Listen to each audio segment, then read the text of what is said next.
Hello students, good morning. स्वास्थ्य शिक्षण संकुल की इस ऑनलाइन वीडियो में मैं शिवानी यादव आपका स्वागत करता हूँ। आज हम पढ़ेंगे कक्षा 5 की विषय पर्यावरण आसपास, उसका पाठ 3 स्वाद से पाचन तक। पाठ का नाम है पाठ 3 स्वाद से पाचन तक।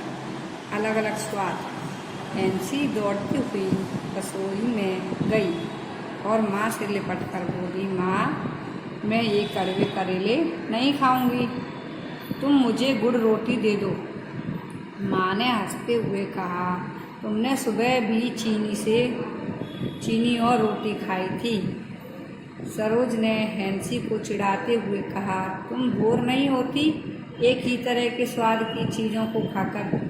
हैंसी तपाक से बोली, तुम बोर होती हो इमली चाटते चाटते। मैं शर्त लगा सकती हूँ कि इमली का नाम सुनते ही तुम्हारे मुंह में पानी आ गया ना। पक्का मुझे खट्टी इमली बहुत पसंद है, परंतु मैं मीठा भी खाती हूँ और नमकीन भी खाती हूँ, मैं करेला भी खाती हूँ। यह कहकर सरोज ने माँ को देखा और दोनों जोर से हंस पड़े। सरोज हैंसी से बोली, चलो एक खेल खेलते हैं। तुम अपनी आंखें बंद करो और अपना मुंह खोलो। मैं तुम्हारे मुंह में खाने की कोई चीज़ रखूंगी, तुम्हें उसे पहचानना होगा। सरोज ने चम्मच में नींबू के रस की कुछ बूंदें लीं और हैंसी को चखाईं। खट्टा नींबू, हैंसी ने फट से कहा। हैंसी ने फट से कहा, खट्टा नींबू। फिर सरोज ने गुड़ की डली उठाई तो माँ बोली, पीस कर खिलाओ तो उसे पता नहीं चल पाएगा, नहीं तो उसे पता चल जाएगा कि क्या है। हैंसी थोड़ा सा गुड़ पीसकर चखाया, परंतु हैंसी ने सरलता से अनुमान लगा लिया। उन्होंने अलग अलग खाने की चीज़ों से यह खेल खेला। हैंसी ने तली हुई मछली को बिना चखे ही पहचान लिया। सरोज ने कहा, अब अपनी नाक बंद करके बताओ। हैंसी व्याकुल थी। यह थोड़ा कड़वा, थोड़ा खारा, नमकीन और कुछ खट्टा भी है। मुझे एक चम्मच और दो। सरोज ने एक चम्मच में करेला लिया, हैंसी की आंखें खोली और कहा, यह लो और खाओ। हैंसी हंस पड़ी, हाँ और खिलाओ, चर्चा कीजिए। खट्टी इमली का नाम सुनते ही सरोज के मुंह में पानी आ गया। किन व्यंजनों का नाम सुनकर आपके मुंह में पानी आता है? अपनी पसंद की 5 चीज़ों के नाम और उनके स्वाद लिखिए। तो बच्चों, इसमें आपको जो चीज़ें अच्छी लगती हैं, जिससे मुंह में पानी आ गया, इमली खट्टी सुनते, किन व्यंजनों को नाम सुनकर आपके मुंह में पानी आ जाता है, तो वो इसमें लिखना है आपको 5 चीज़ों के नाम। आपको एक ही तरह का स्वाद पसंद है या अलग अलग, और क्यों? मतलब आपको एक ही तरह का स्वाद पसंद है और किस लिए पसंद है, वो इसमें लिखना है। सरोज ने हैंसी को नींबू के रस की कुछ बूंदें चखाई। क्या कुछ बूंदों से हम परख सकते हैं? तो जैसा कि आपने देखा, उसने कुछ बूंदों से ही परख लिया था हैंसी ने कि हाँ, नींबू का रस है, खट्टा खट्टा। अगर कोई आपकी जीभ पर सौंफ के कुछ दाने रखे तो आप बिना चखे उसे पहचान पाएंगे कैसे? तो इसमें बताना है, सौंफ आपके मुंह में रखी जाएगी, टंग पर रख के देखना जीवान पर, तो आप पहचान पाओगे। तो इसमें अपना मत रखना है, ये मतलब आपको सब चीज़ें कैसी लगती हैं और आप कैसे पहचान पाते हो। उसी प्रकार से इस वाले अध्याय में हैंसी की मम्मी ने उसके साथ में उसकी आंखें बंद करके कुछ खाने की वस्तुएं उसके मुंह में रखी और उससे परख मतलब उसको परखवाने की उसकी क्षमता को देखा कि ये कितना अनुमान इसका सही है और कितना अनुमान लगा सकती है। हैंसी ने तली हुई मछली को कैसे पहचान लिया? वे कौन सी चीज़ें हैं जो आप बिना देखे और चखे केवल सूंघकर पहचान सकते हैं? हैंसी ने मछली को स्मेल से सूंघकर पहचाना था ना, वैसे ये कौन कौन सी चीज़ें जिनको आप बिना चखे पहचान सकते हैं, वो भी बतानी है। आपको किसी ने नाक बंद करके दवाई पीने को कहा है, वे ऐसा क्यों कहते हैं? क्योंकि दवाई की स्मेल है ना, स्मेल से पता चलता है वो कैसी है, उसका टेस्ट कैसा हो। तो जब आपको स्मेल ही नहीं आएगी तो आप आराम से दवा पी लोगे। इसलिए बहुत बार आपकी माँ ने ऐसा किया होगा। अपनी आंखें बंद कीजिए और बताइए। अलग अलग स्वाद की कुछ चीज़ें एकत्र कीजिए और अपने मित्रों के साथ एंसी और सरोज की तरह खेल खेलिए। अपने मित्रों को चीज़ें चखाइए और पूछिए, स्वाद कैसा था? खाने की चीज़ क्या थी? आपको जीभ के किस हिस्से पर स्वाद ज़्यादा पता चल रहा था? आगे पीछे, बाईं या दाईं तरफ? आपको जीभ के किस हिस्से में कौन सा स्वाद पता चला? अपने अनुभव के आधार पर चित्र में दर्शाइए। ये उसमें आपकी बुक में चित्र दिया है, तो ये मध्य भाग है, ये आगे का भाग है, ये लास्ट है, ये मध्यांत है, बीच वाला। बस आपको बताना है कौन से भाग से आपको स्वाद का पता चला। एक ही समय में कुछ खाने की चीज़ों को मुंह के किसी और हिस्से पर रखिए, जैसे जीभ के नीचे, होठों पर, तालू पर। क्या वहाँ कोई स्वाद का पता चलता है? तो आपको बताना है। स्वाद का पता चलता है ऐसे प्रयोग करके।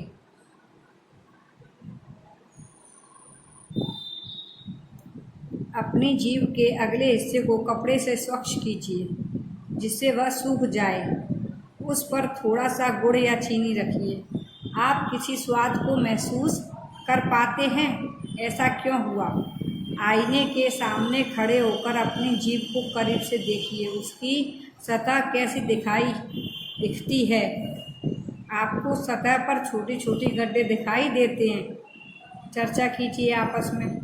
यदि आपसे आंवले या ककड़ी का स्वाद समझने के लिए कहा जाए तो आपको समझाने में परेशानी होगी। आप निम्नलिखित वस्तुओं का स्वाद कैसे समझाएंगे? टमाटर, प्याज, सौंफ, लहसुन। स्वाद बताने के लिए कुछ शब्द ढूंढिए या खुद से सोचकर बताइए।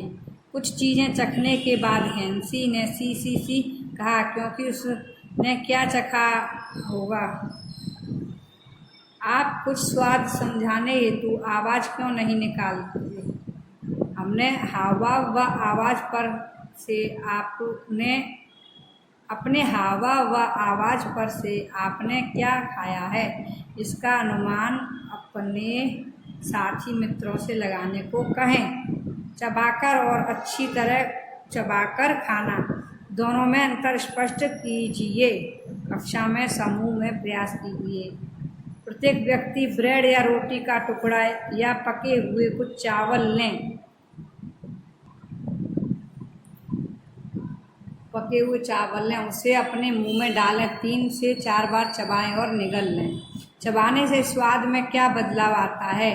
अब दूसरा रोटी का टुकड़ा या पके हुए चावल लेकर उसे 30 से 32 बार चबाएं।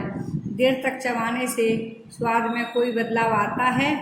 चर्चा कीजिए। क्या घर में किसी ने आपसे खाना धीरे धीरे खाने और ठीक से चबाने के लिए कहा है, जिससे आप खाना अच्छे से पच जाए? वे ऐसा क्यों कहते हैं? क्योंकि खाना अच्छे से चबा चबा कर खाने से जल्दी पचता है। जब आप कच्चा अमरूद खाते हैं तो उसका एक टुकड़ा काटकर मुंह में डालने से लेकर निगलने तक कौन से बदलाव आते हैं और कैसे? सोचिए। हमारे मुंह में लार रस क्या काम करता है? मतलब ये सब आपको सोच विचार करना है कि हमारे मुंह में लार रस क्या काम करता है। और अमरूद जब हम काट के खाते हैं तो जब तक वो टुकड़ा पूरा खा नहीं लेते तब तक हमारे मुंह में क्या प्रतिक्रिया होती है, इसका भी अनुमान लगाना है। सोचिए और बताइए। अपने मुंह में भोजन लेकर उसे निगल जाइए। इसके बाद वह कहाँ कहाँ जाता है? दिए गए चित्र में खाना जाने का रास्ता अपने मन से बनाइए। ये चित्र है, इसमें खाना ये नली है, यहाँ से कैसे जाता है वो आपको बताना है, ड्रॉ करना है। दिए गए चित्र में खाना जाने का रास्ता अपने मन से बनाइए। अपने और अपने साथी के चित्रों का आदान प्रदान कीजिए। क्या आप सभी का चित्र एक समान है? चर्चा की। भूख लगने पर आपको कैसा महसूस होता है? सोचिए, समझाइए। जैसे कभी कभी हम मजाक में कहते हैं मुझे इतनी भूख लगी है कि मैं सब कुछ खा जाऊं। आपको कैसे पता चलता है कि आपको भूख लगी है? सोचिए, आप यदि 2 दिनों तक कुछ भी न खाएं तो क्या होगा? आप 2 दिनों तक पानी के बिना रह सकते हैं? सोचिए, जो पानी हम पीते हैं वह कहाँ जाता है? जैसे इसमें उदाहरण दिए गए, स्वाद से पाचन तक इसमें उदाहरण दिया है। ये लड़की है, उसको भूख लग रही है तो ये बता रही है मुझे भूख लगने पर सर दर्द होता है। लड़का ये बोल रहा है मुझे भूख लगने पर बहुत तेज गुस्सा आता है। ये बोला मुझे भूख लगने पर थकान लगती है। और ये लड़की है, ये बोली मेरी बहन भूख लगने पर रोती है, उसकी छोटी बहन है, और जब मुझे भूख लगती है तो मैं रोता हूँ। डॉगी का भी इसमें एग्जाम्पल दिया है, डॉगी भी रोता है जब उसको भूख लगती है तब। सानिया को ग्लूकोज चढ़ाया गया।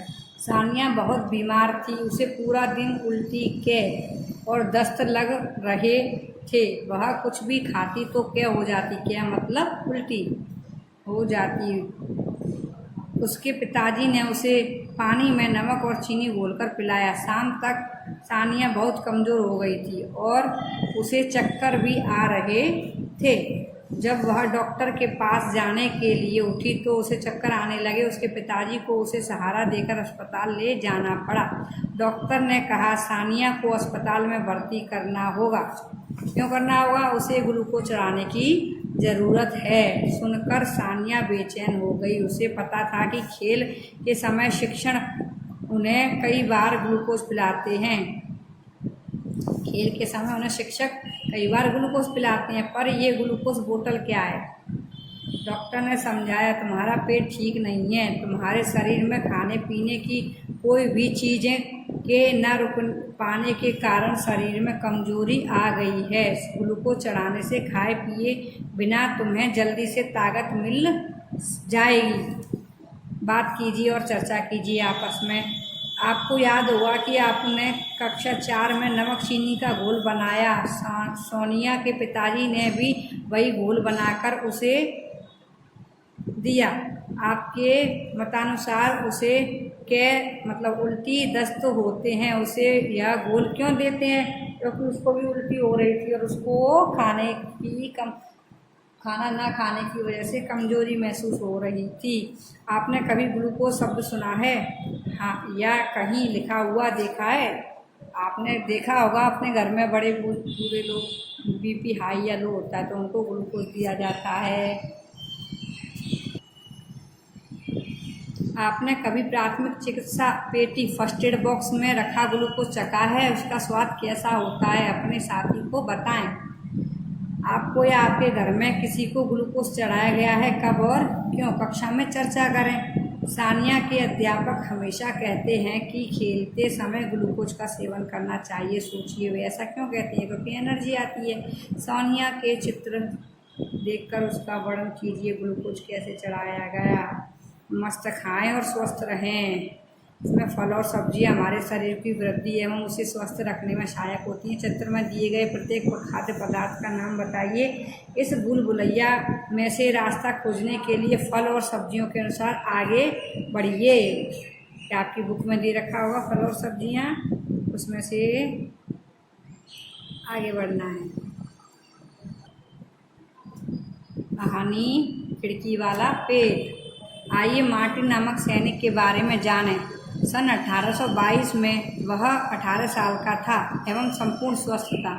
जब उसे गोली लगी तो वह बुरी तरह से घायल हो गया। उस समय उसके इलाज के लिए डॉक्टर ब्यूमोंट को बुलाया गया। डॉक्टर ब्यूमोंट ने घाव को साफ किया और पट्टी बांधी। 1.5 साल के बाद डॉक्टर ने पाया कि एक चीज़ के अतिरिक्त मार्टिन का घाव बढ़ चुका है। उसके पेट में एक छेद था।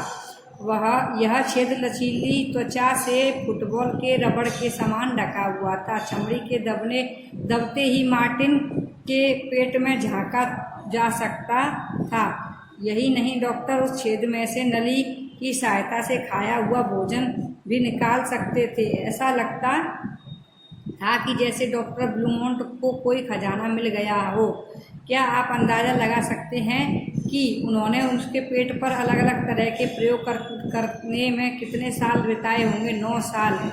इस दौरान मार्टिन की शादी भी हो गई थी। उस जमाने में डॉक्टर को पता नहीं था कि भोजन कैसे पचता है। पेट में स्थित पाचन रस क्या सहायता करते हैं? क्या वे उसे सिर्फ गीला और तरल बनाते हैं या वे पाचन में भी सहायक हैं? डॉक्टर ब्लूमोंट जानना चाहते थे कि यदि भोजन को एक प्याले में रखा जाए तो उसमें कैसे परिवर्तन होता है।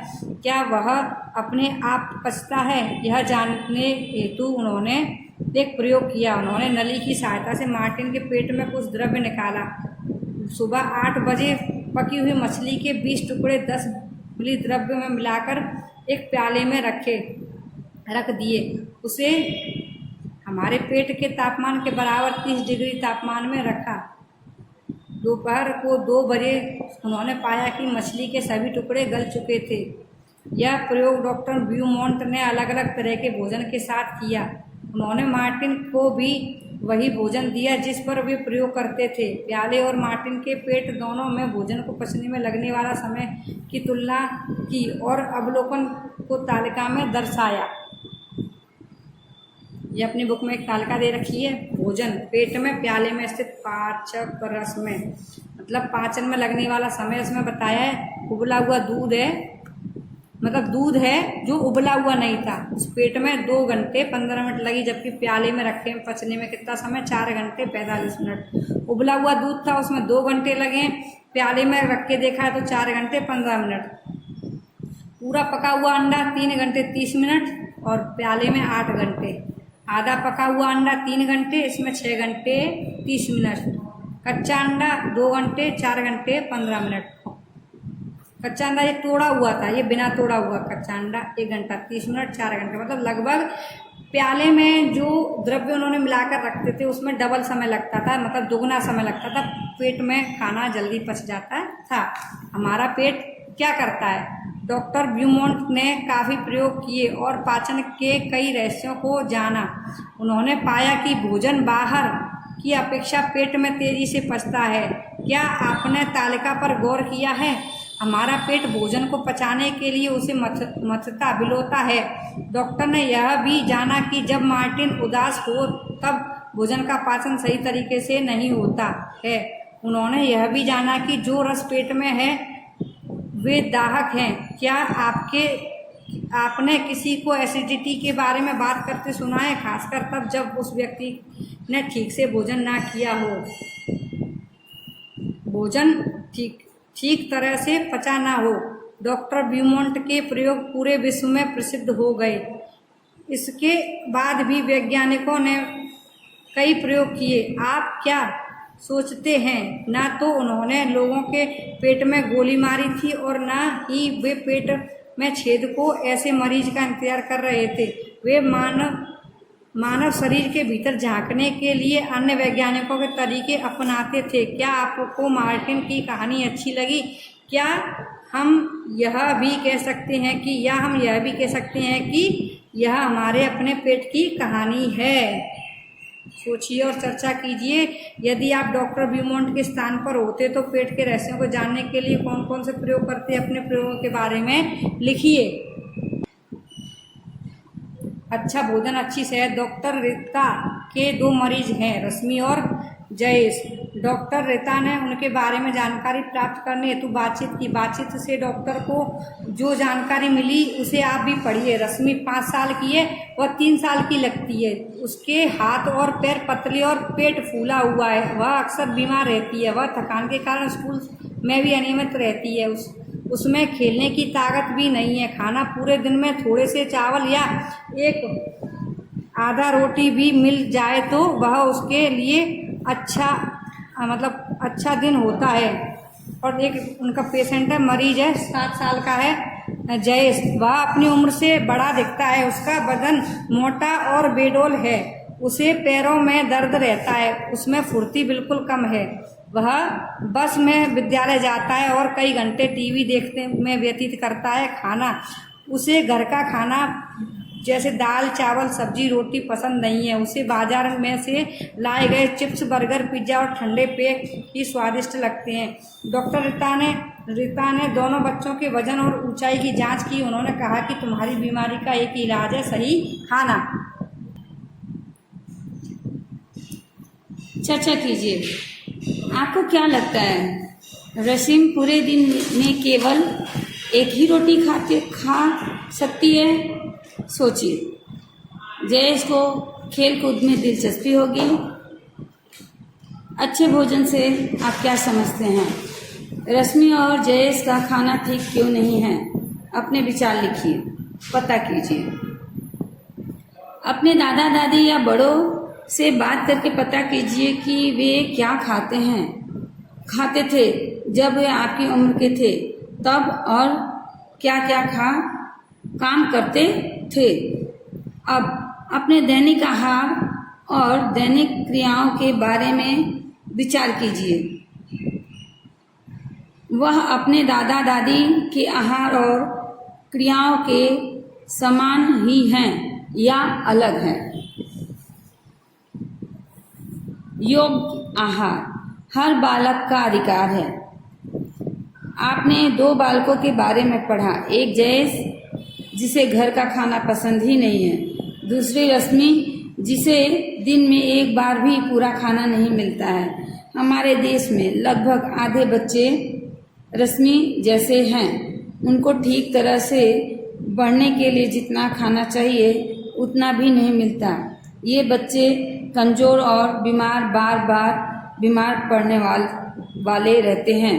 परंतु योग्य आहार प्राप्त करना प्रत्येक बालक का अधिकार है, स्वाद से पाचन तक।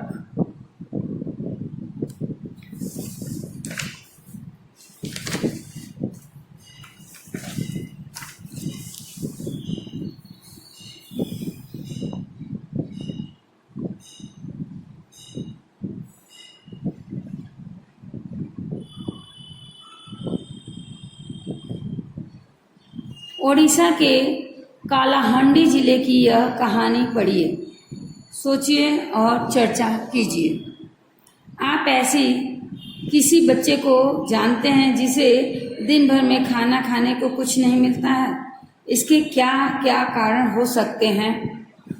दूसरा पॉइंट है, आपने कभी गोदाम देखा है जहाँ काफ़ी सारे अनाज का संग्रह होता है?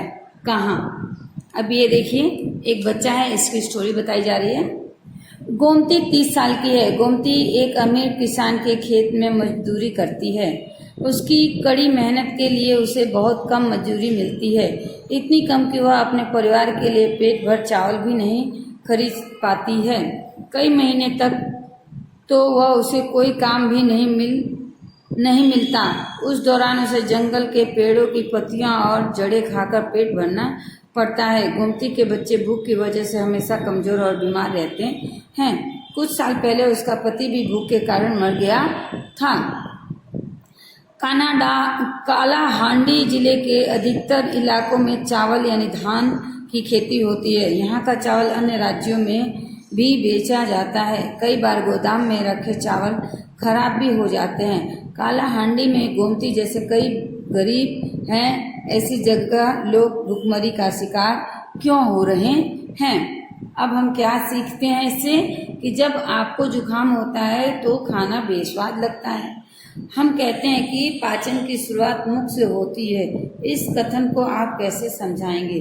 ठीक है बच्चों, तो आगे का वीडियो आगे के चैप्टर में पढ़ेंगे। तब तक के लिए जय गायत्री।